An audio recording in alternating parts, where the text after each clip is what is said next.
author of The Missing Piece, that's Peace. Sophia Coulanges has resilience as her middle name. From an immigrant to amazing leader. Cannot wait for you to learn all about who she is. But first, well, good, beautiful day, you beautiful, beautiful souls. This is Charla Anderson, host of the Charla Anderson Show, collector and connector of fascinating people, and everyone is fascinating, especially you. But first, we're going to take just a moment to do my 22-second mini vacation, that be still and know moment of breathing in calm for 7 seconds, holding for 4 seconds, and releasing gratitude for 11 seconds. So please join me as we take a breath. Breathe in some calm. Hold. Relax, release. Thank you, thank you, thank you, thank you, thank you. Wow. Well, I'm so grateful to have you here, Sophia. So thank you so much for taking your time and joining us today on the Charla Anderson Show. And, we're both in Texas, which is fun. And we met on you found me, I think, on a Need a Guest is a program that, we both had joined. So I'm excited to get to know you and to find out all about that Missing Piece novel that you wrote. Peace is because there's that Shel Silverstein book called The Missing Piece, Piece. So it's a completely different type of book. So I can't wait to get into all of that. And let's just tell us who you are in this world, Sophia. So we'll learn all about you. What else?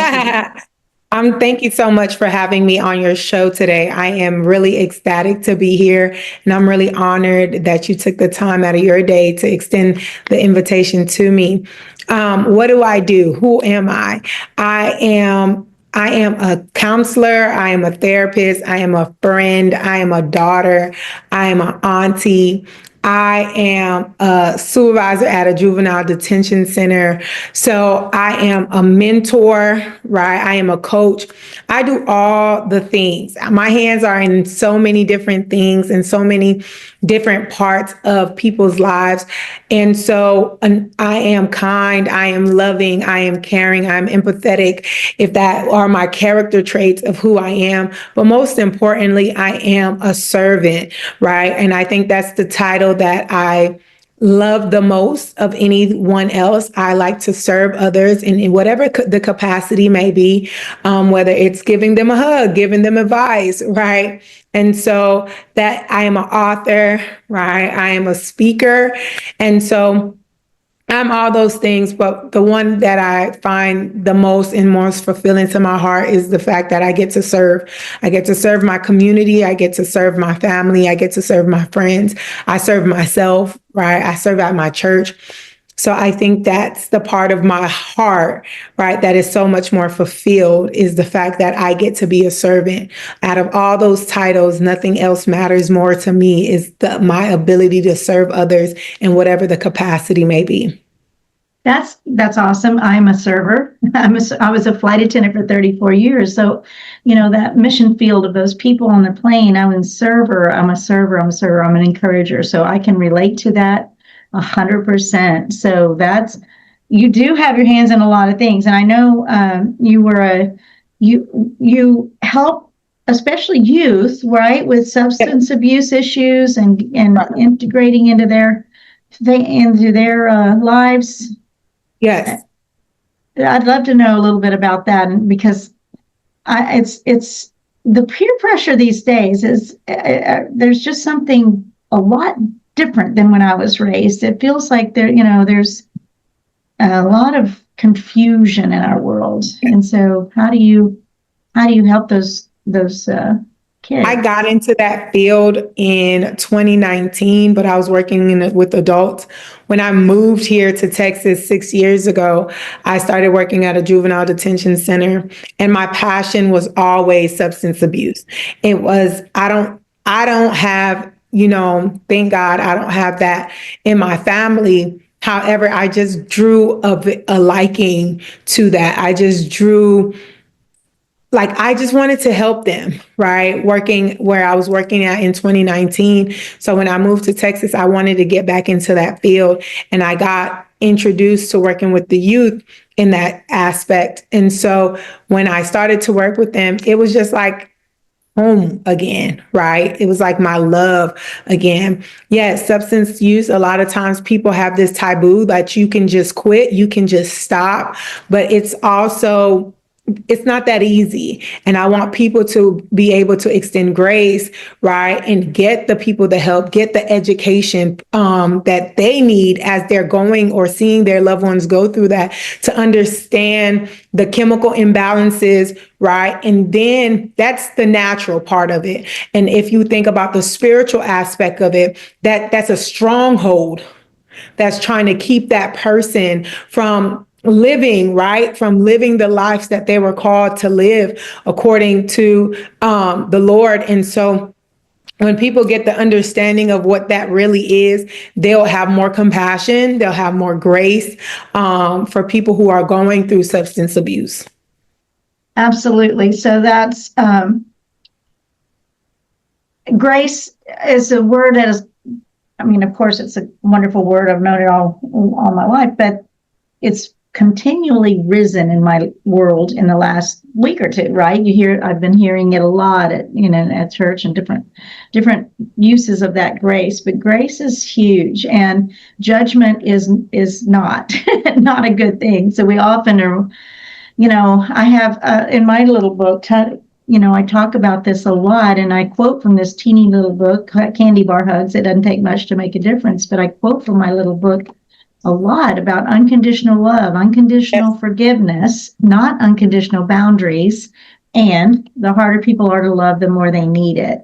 Yes. So these addictive personalities. Now I have my second book, and I talk about this too, Split Second Transformation, Change Your Words, Change Your Life, 31 daily practices, little ways to start changing your life. And you can have a split second transformation. It is possible. I don't think it has to be hard and long in some cases, right? So some people can, I remember my daddy when I was maybe 5 years old or something. I remember him coming in, crushing a package of cigarettes, and he never picked them up again. I mean, he just is like, I'm done. Yeah. And so it can be done, but it's usually not quite that easy as far as overcoming. I'm guessing that your experience in trying to help people, it's often, but they got to love themselves enough. They got to love themselves enough to let God's love come in and heal them, right? Yes. This isn't, and we're not talking religion here. We're talking, life. Love. Correct. And there have to be a willingness and a willpower, right? That this one and support. It's not easy. No, it's not. I see it every day, and I have to go through it and explain to families daily how, because a lot of families are not educated on the aspect of what addiction is. They're like, they could just stop, just like they started, they can just stop. But once your body starts to be chemically imbalanced and become dependent on this thing, it's hard for it to just stop. Right. And it's a dependency. I mean, right. I love coffee. It would be hard for me to stop coffee, although I don't feel like I'm addicted to it. I just love it, so but even that, some things are easier than others, but the hold on our youth, and not just youth, but the hold on our society, I believe we've had so much confusion. I believe it's almost designed and has been an agenda to keep us in confusion and frenetic and divisive, and all these things that are not pleasant, and that we notice. I'm outrageously optimistic that our world is getting better, but in the meantime, there's a lot of craziness out here, and I'm not so certain it hasn't been designed that way for some reason, sadly, for a long time. But that's not the story today. But that's just kind of my take on it. So, do you have any thoughts on that? I just believe, like I was saying earlier, it's like, Yeah, you constantly have to show compassion. I think that's what our world is missing right now. As much as you're optimistically want to be great, I think the essence of compassion has lost itself. And so I think in a world where everything is just self, self, self, self, self, we need to pause and remember what the scripture says: love your neighbor as thyself, right? Treat others as you would want to be treated. And I think those things are important in like society and just everyday practices. You know, I've said, what if there was three laws is really all we need? Be kind, do the right thing, and clean up after yourself. And it's a golden rule, basically, that is, and if we all did that and got over this spirit of offense. I feel like there's a spirit of offense. Everybody's wanting and waiting to be offended so that they can have their righteous indignation or something like that. And I shake my head going, what is all that about? Why do we think we have to be offended all the time? And I was just, ugh, don't like it. The offense spirit is running rampant, but it all goes back to one, proximity gets you to understand love. And a lot of times people are not being vulnerable enough to the people around them. So offense tends to creep up easier, more often than not. So with proximity, if I know your character and I know who you are, it's harder for you to offend me because I'm like, she's probably just having a bad day because that's out of her character, right? And so we also have to take inventory of what's going on in us that we are easily offended. And I think the part that oftentimes we don't see is the piece of taking our own self-inventory. What about this situation is triggering me? What about this situation is causing this emotion to arise? But oftentimes we want to put blame. We want to cast blame and blame someone else and not take that inventory. Because I say to my clients all the time, our feelings aren't facts. It's a fact that we're feeling them, but our feelings are not facts. And when we start to believe that and actually pause when those feelings come up and assess the facts of the situation, majority of the time, what we're upset about has nothing to do with what's going on right now. So true. Oh my goodness. So true. And if we could pause just for 2 seconds before we respond, and give ourselves, I'm sure you teach that. We take a moment, take a breath, take a breath. All those things you said in the very beginning. I teach my little, my little grandbaby. I was going to show her a picture, but it's not there. She's got all her little affirmations, and she says, I am smart, I am helpful, I am healthy, I am trustworthy, I am respectful. I teach her all these little words so that she begins to understand. And I'm trying to teach her now to, instead of, reacting, I'm like, take a breath, think, is this worth getting upset over? Because upset draws upset, and we know that, so it escalates, right? Sometimes. So she's so smart, and it's fun to watch her mature like that. But I would say I can hardly be offended. And there's a book called that I've just got a new one, just like I give them away, but The 4 Agreements by Don Miguel Ruiz is the book I've recommended most for many, many years, because the 4 Agreements, think about this. Have you read that book? Are you familiar with it? Oh, that's the first time I've seen it. It's when I heard about it, I was like, it had kind of somebody said it saved their marriage. I'm like, wow, okay, I'm gonna take a look. The 4 agreements are: be impeccable with your word, don't take things personally, Imagine that one. Don't take it personally. Don't make assumptions, and always do your best. And can you imagine if our world, I assume that you cut me off on purpose when, and the truth of the matter, they didn't see you, or they have to go to the bathroom worse than you do. I mean, it's something. Why?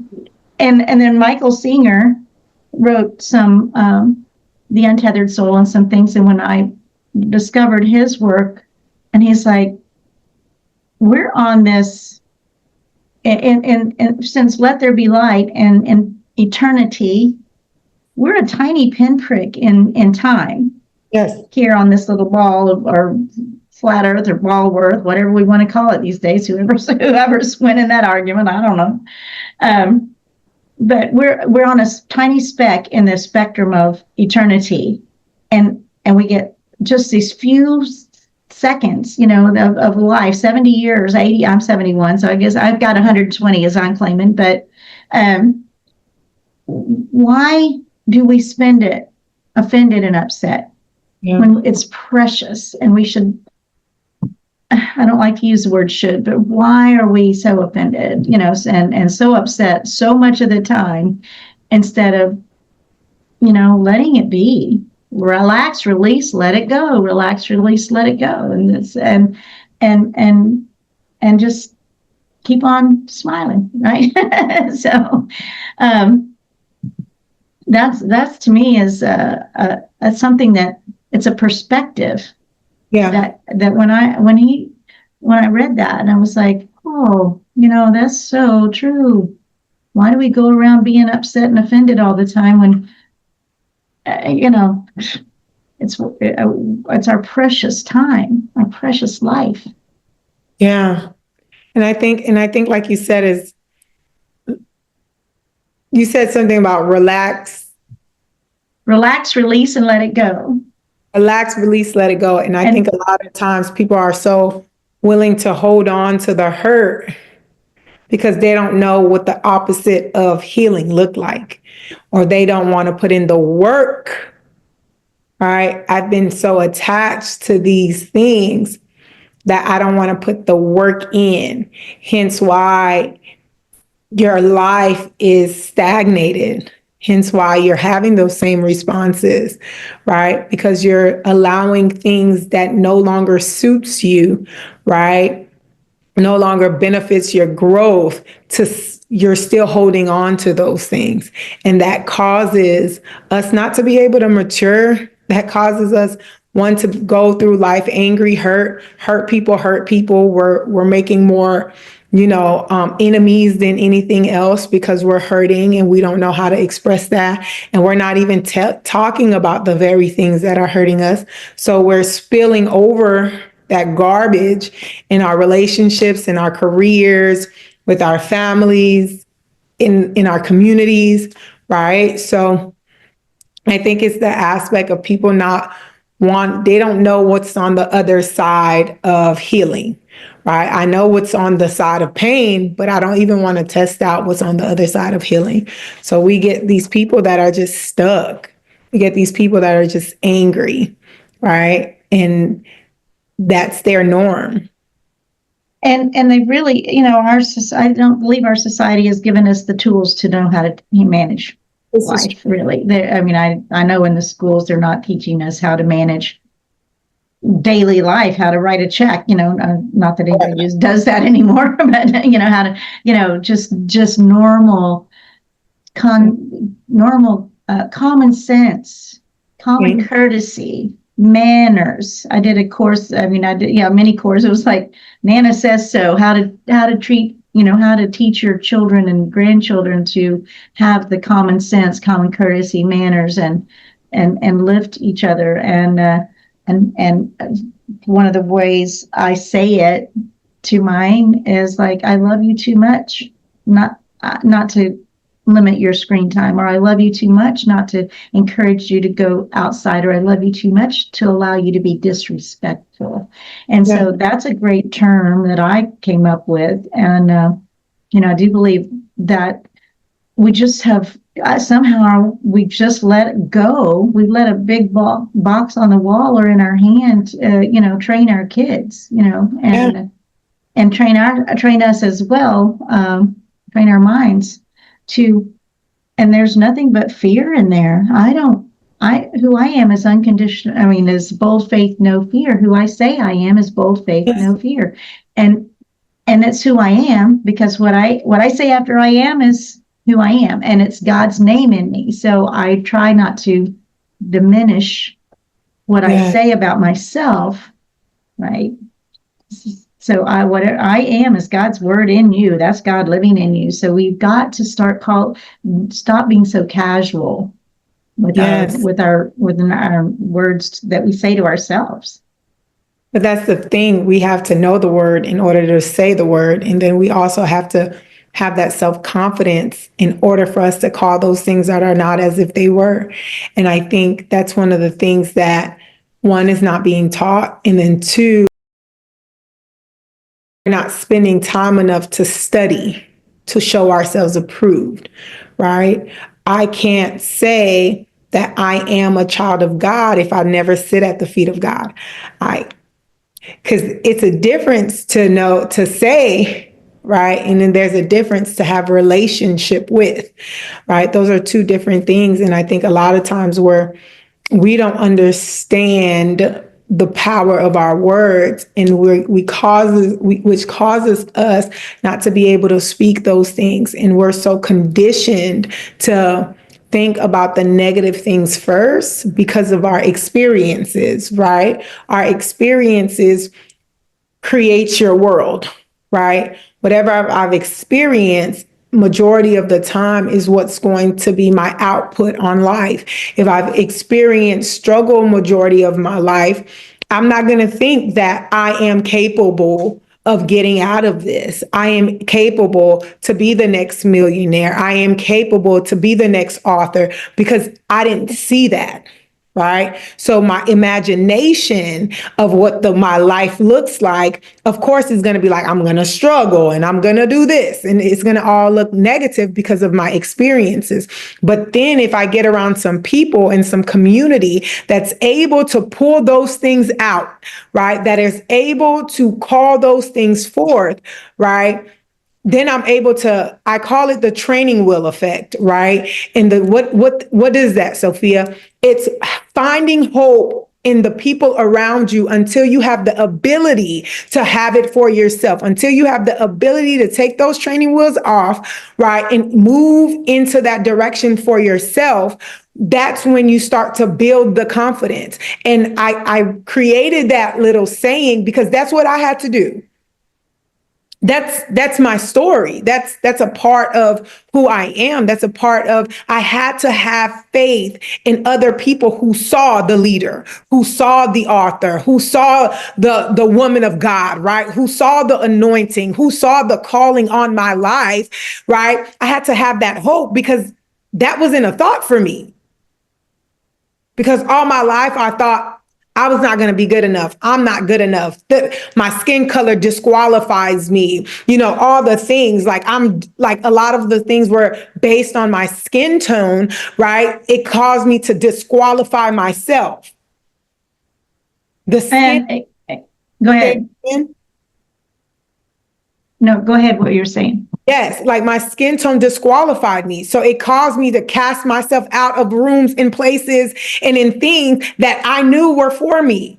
Caused me to shrink when I was need to be able to stand tall. But I was around some people, right, that was able to see the very things that were on the inside of me and call those things forth. And I had to stay around those people as training wheels. You have those two training wheels before you could find your balance, before you could find your stance, right, in order for you to let them go and move forward. And so when I started to believe that I can, to believe that I am called, to believe that there is a gifting and the anointing over my life, to believe I have a voice that can change an atmosphere when I walk in, that I am an atmosphere changer.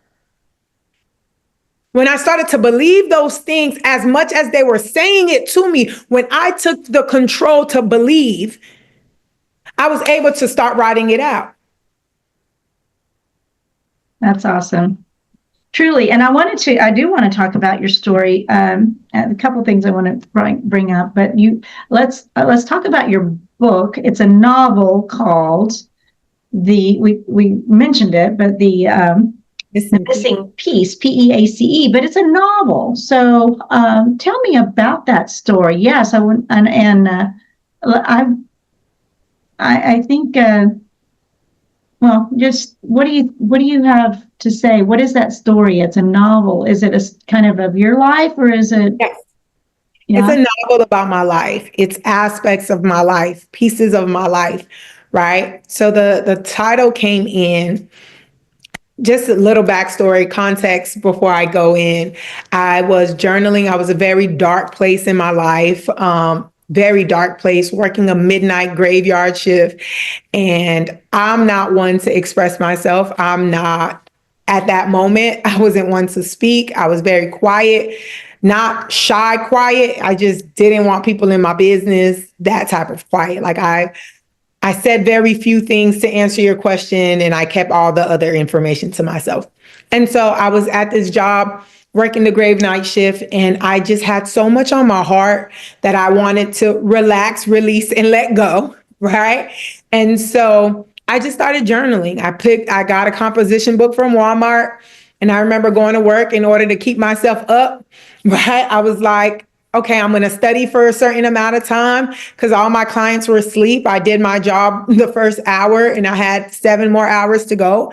So I had to be up. So I did my schoolwork in the midst, and then I started to journal the other half of my time. And when I started to journal, that was the way I released. I told someone, if you want to know anything about me, I leave 150% of myself on paper. And so I just started to journal, and that was my healing ground.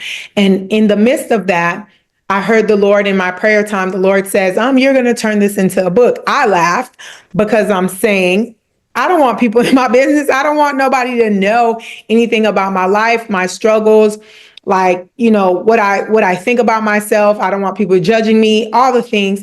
And so I just started to write. And when I moved here in 2019, I think I released the book in 2021. In 2001, I released the book. And so I started to just write. And one of the biggest things for me that this book is, it shows me that different pieces of our lives, right, are the different pieces, PIECE, the different pieces of our lives are all connected, right? But sometimes we lose the piece, the PEACE, because we're looking at, right, the trauma. We're looking at the trials. We're looking at the what happened to me, the why me part, but we're not looking at the PEACE, where God, no matter what, is still in the pieces. He's still in the pieces. It's the pieces that bring forth peace. It's the pieces, right? So the missing piece in the pieces of my life, in the different parts and the aspects of my story, it was hard for me to see God in them. It's not until all of it started to make sense. I'm like, you've been here all along. Because I never took the time to pause. I never took the time to reflect. I never took the time to really sit in and like, God, you didn't allow this to take me out. You didn't allow me to take me out. Because you were in the pieces all along. You were in the story all along. I just didn't recognize your piece. And that's what came about, the missing piece, because it was like aspects of my life where I thought that there was no peace, and peace had always been there. From the very beginning, peace was there. We just don't have the capacity to really. We don't have the tools to recognize that, but it is. You're right. There's no place he isn't. So. Yes. He is inside of you. So that's really cool. The missing PEACE, but it's aspects of your life, which I want to get into a little bit. about, well, I'm going to take a mini moment. I'm going to call it a mini moment because I want to insert, I'm kind of new at doing this, but I'm going to insert a little commercial that I did about something that I have a strong attachment to. It's called Zenzino. It's a test-based testing your inflammation and your omegas for disease. So we're going to throw in a little quick break right now, and we'll be right back. All right. I'm taking a mini moment to share about cell health. One of the most important pieces in our body. Are your cells hard and crunchy? Are they soft and malleable? Let me tell you, if they're hard and crunchy, the nutrients can't get in and out. And if they're soft and squishy and malleable, the nutrients can. So when you have good, soft, malleable cells, you have better brain function, hair quality, heart function, skin elasticity, inner organs are better, and your joints and muscles are better. Whoop. See that? But like 99% of North Americans, we're out of balance in our omega-3 to omega-6. Test, don't guess. We've got a test. It will absolutely give you your results on a full scale test of your balance. You need to be 3 to 1 or better, like 99% of North Americans are not. So we've got a simple solution. 1 second shot of beautiful golden omega-3 oil a day. Test, don't guess. Now back to the show.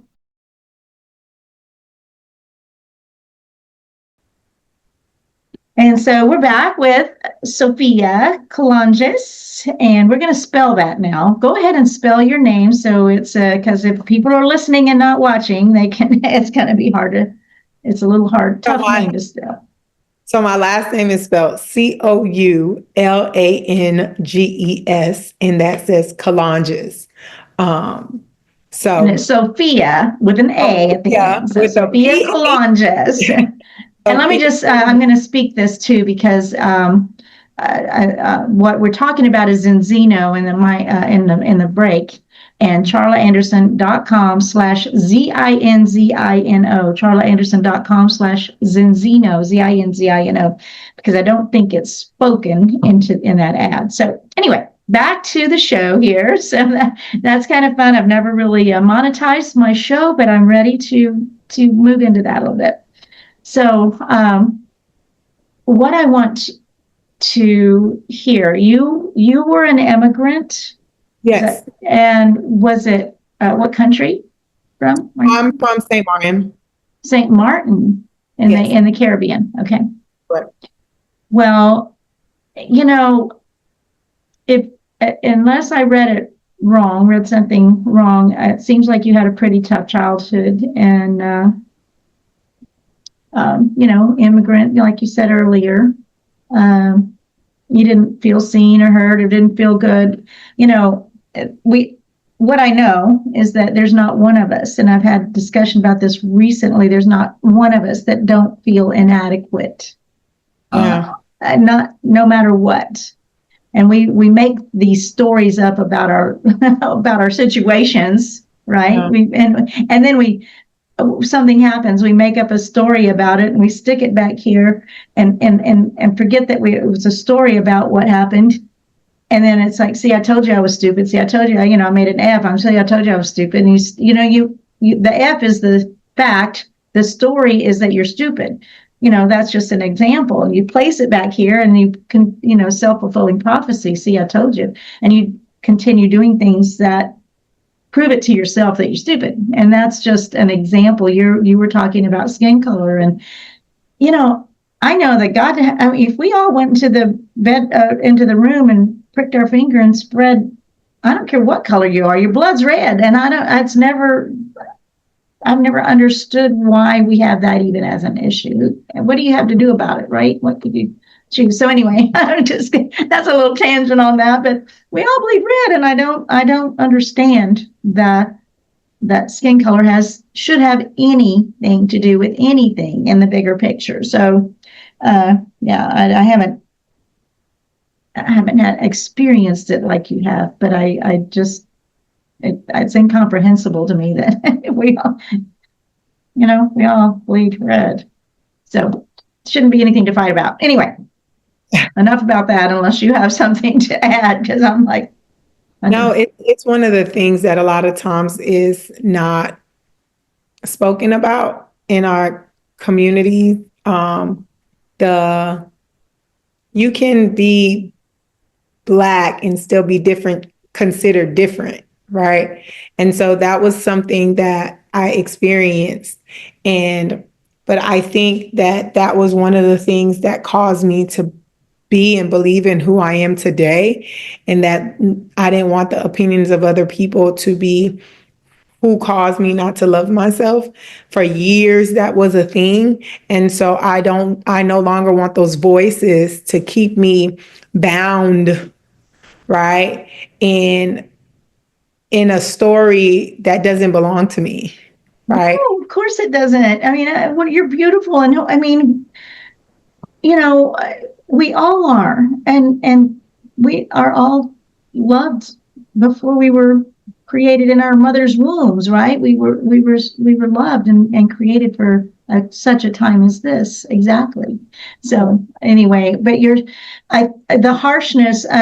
I don't know if that little piece I was able to read out of your book, the excerpt that talked about your mom kind of blaming you for the hardship she was having.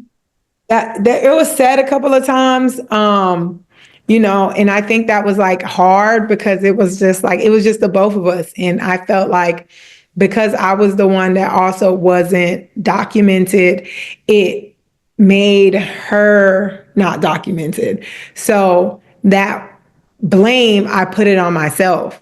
And mind you, I'm 2, 3, 4 at that, going through this process and always feeling like the reason you suffer is because of me, right? So that was Blame. Ooh. a blame that I put on myself, right? A lot of times because like, of course you get mad, and you say things. I don't think she said it like as I grow up and as I learn and unlearn things.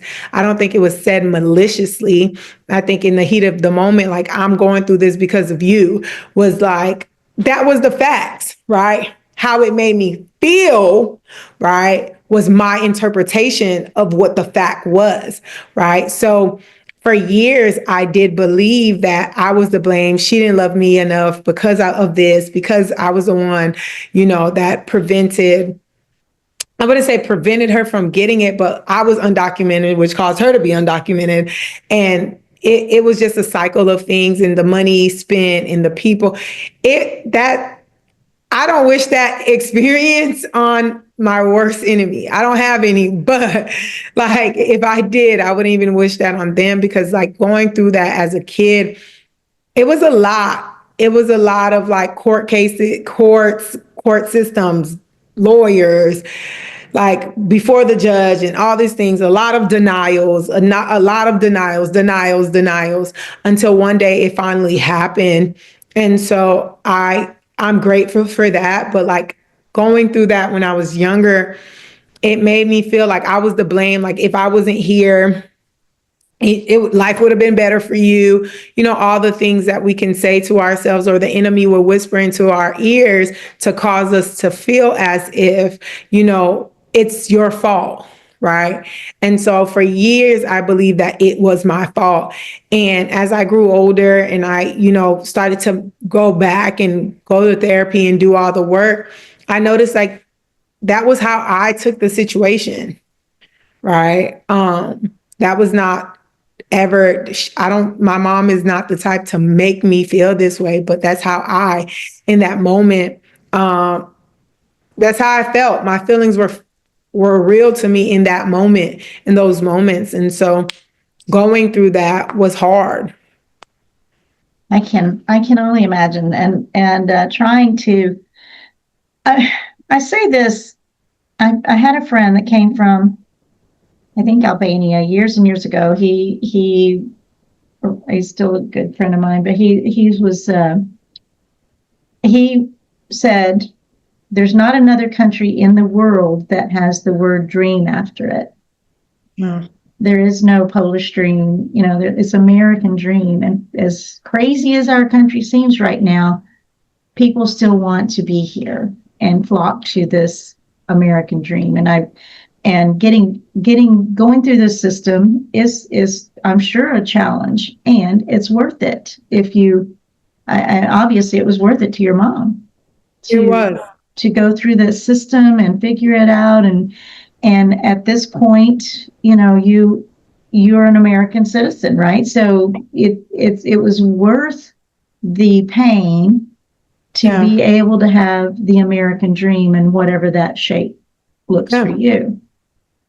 It was. And I think like our parents, a lot of times being immigrants, kids is like our parents come from a situation to provide us with a better life, with better opportunities that they didn't get, that, they weren't privy to, right? My parents, they have a high school degree, right? Me and my siblings collectively, right? We have 2 masters, 3 master's degree. I'm working on my doctoral degree, right? So I'm a step ahead of them because that was the goal, right? Like I'm not equal to them, right? Like when they came, they were taking jobs that were nothing, paying for nothing.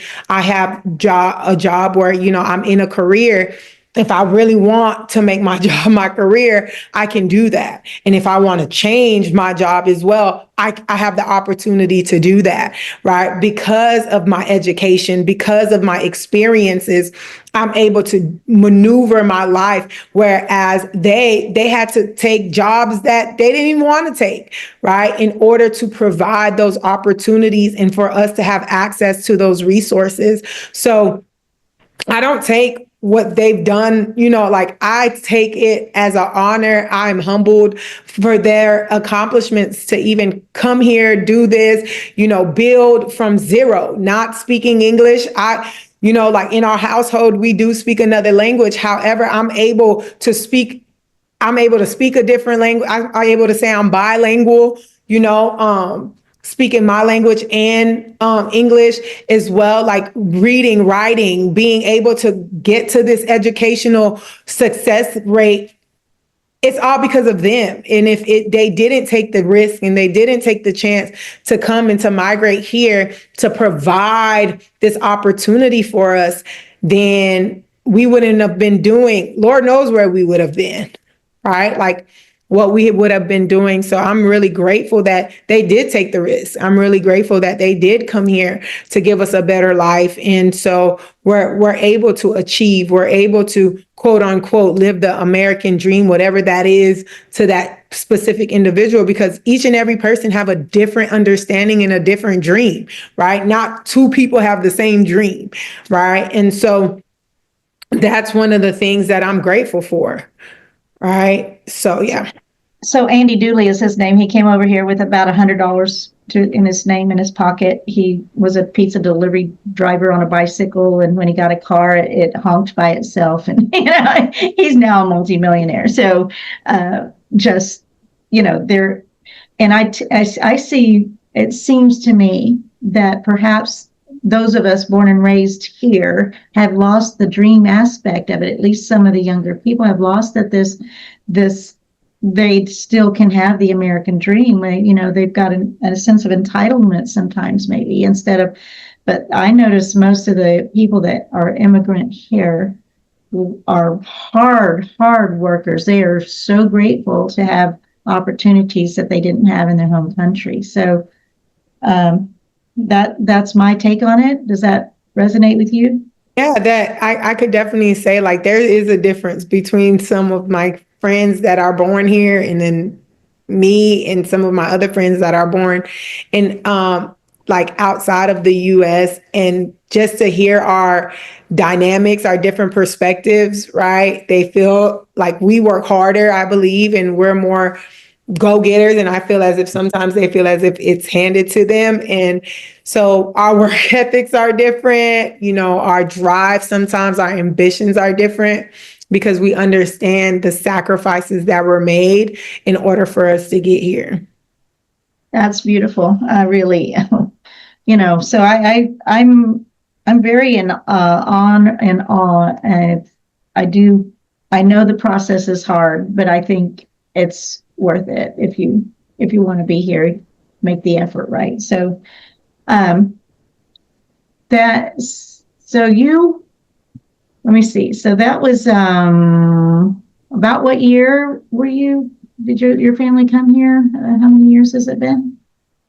I've been here, I'm 33. I've been here since I was Mm. 2, so 31 years ago. Wow. Wow.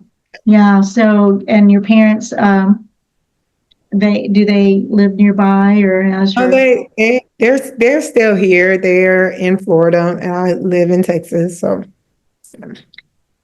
so were they able to make it better life for themselves after? I yeah, mean, I know you guys did, the kids did, but for did sure. they were able to get better jobs and careers and stuff Correct. too? So, Yes, okay, for good, good, sure. good. Just Uh, curious. yeah, they're all situated, settled. They're older now, so they're looking into retiring, all the things. So Oh, so cool. I mean, I just think it's like, fairy tale story in a way. You come here, you come for the American dream, and it works. yeah. And anyway, so I enjoy that. And so going back to your book and your life and all this thing, one of your favorite quotes is, behind every woman, there's a story that gave her Voice. voice. Yes. So there is always a story in this. So my show is about overcoming, right? It's about this story of overcoming, about offering hope. And the time goes pretty fast. We're winding down. So I want you to make sure you get whatever message you have, what you want to share with this world, and what's the most important thing, or the voice that you have behind past your story. So I think one of the biggest things, my message is to tell your story, right? Show up for yourself. Do not allow your circumstances, your situations to cause your voice to be stifled, to cause your voice to be mute, because behind every person, whether male, female, whether white, black, they have a story, and that story gives them a voice. That story allows them to be who they are, because their story is not my story. We're all uniquely designed differently, and we all uniquely go through a different process in order for that masterpiece to show up, in order for that person to become who they are, that flower to bloom. They're probably planted in different soil. The soil does not matter. It's about the seed that was planted, which blooms, whatever it is. And I think that's one of the things that I encourage people: bloom, no matter the soil, no matter how rocky it is, no matter. One of my favorite things is a rose being grown out of concrete, meaning despite the trials, despite the hardship, I am going to blossom. I am going to become the person that I was called to be, right? And I think behind every person that there is a voice, there is an anointing, there is a calling over your life to bloom. There is a seed planted on the inside of you to grow. So grow that seed. Get around some people that will be able to water your soil. Get around some people that are able to speak life into those places that might seem dark. That get around some people that are able to call forth those things around you, because it is a season and a time for you to bloom. It is a season and a time for your voice to be heard, because there's a lot of people out here that are dying because they are so stuck and not believing in themselves. And it's time out for those things, because you matter. Your voice matters. Your story matters. And most importantly, you are called, you are destined, you were formed and uniquely purposed to be in this world. So grow, bloom, do whatever it takes for you to be the best version of yourself. And that is my message to the world. Speak. Wow. Be authentic. Be you. Be who you are called to be. Don't shrink. Wherever you go, shine. Shine your light so bright so your people can find you. Because if we're dimming, they're not finding you. If you're hiding, they can't see you. But if you speak, they will be attracted to you. If you shine, they will come looking for you. So shine, baby, shine. That is my message. Shine. I love it. Oh my goodness. So if God is love, he can't be not love. This is something that I feel people feel like I was raised that there's a big old judgment God, and God is love. He loves you no matter what. He loves you. I say this a lot on my show towards the, no matter who and where you are loved by God, whether you like it or not or know it or not. And if you're in the gutter, and you don't like where that is, if you can take a breath, you've been provided for. If you can take a breath, you have been provided for in this moment in time. And from let there be light, the very beginning of time, to now, where you are is, I say it like this, where we are is all we have. We don't have any other place to be than right here, right now, in this moment in time, because everything has orchestrated to have us here. And if we can take a breath, good circumstances or bad, we have an opportunity to be provided for in the next second. We can't change the last second. We can't change how we got here, but we can change where we're headed if we choose. It's all choice. It's all choice. It's all choice. You get to choose if you want to stay in the gutter or if you want to lift your head up and go, I can take a breath. I can make a choice. And for the most of us, we live in a country that we can find some help, and you're one of the ones that are helping people. So, find somebody that will help you get back on your feet, help you have hope, help you have joy in your life. And I end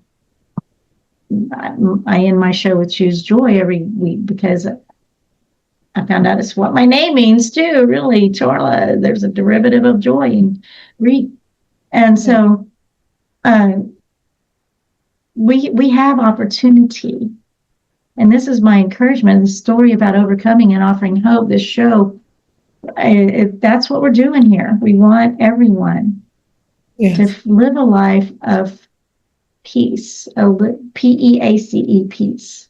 Pull those pieces together like your book is, and find that book on Amazon, right? I'll have the link in the notes, but what the missing P-E-A-C-E. Wow, I love that. And I like that you're showing it. So you don't have, right now, I don't think you have a website. So we're going to find you on, we can get your landing page set up. Okay. So we can find you on. I do definitely need to work on getting a landing page set up. I think I'm going to work on that. Facebook and Instagram and LinkedIn. Facebook, Instagram, and do they find you with Sophia Coulanges? Yes. Coulanges. Yes, ma'am. Yeah, find her on Amazon and the missing. There's other books called that. So, and you got to spell peace, P-E-A-C-E. But last question, I think, because we're going to have to go, but why did you write it as a novel instead of a biography? Because I gave people tools and aspects of like what forgiveness looks like. I gave them steps. In looking like making sure they're paying attention to their children and how they respond when certain people come around. It was just different aspects. And then I gave them a journaling session so they could write a letter to themselves, because those were things that helped me, in my journey. And so I just wanted people to be aware of that. And that's why I didn't make it into like a bibliography. Autobiography, I think. Autobiography. Yeah. So because I wanted people to be a little interactive as well, and just not a story about my life, but giving people tools and insight on different aspects on certain things, right? Why forgiveness is important, why letting go is important, right? Or like making peace with some of your situations and some of your experiences. Well, where you are is all you have. You might as well love it.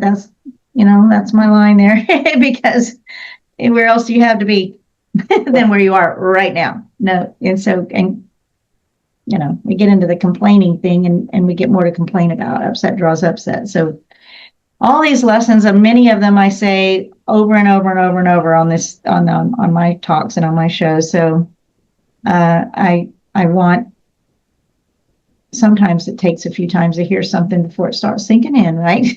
So, well, I'm so grateful for your time today, Sophia. We're gonna wind her down, and hopefully we'll be in communion sometime.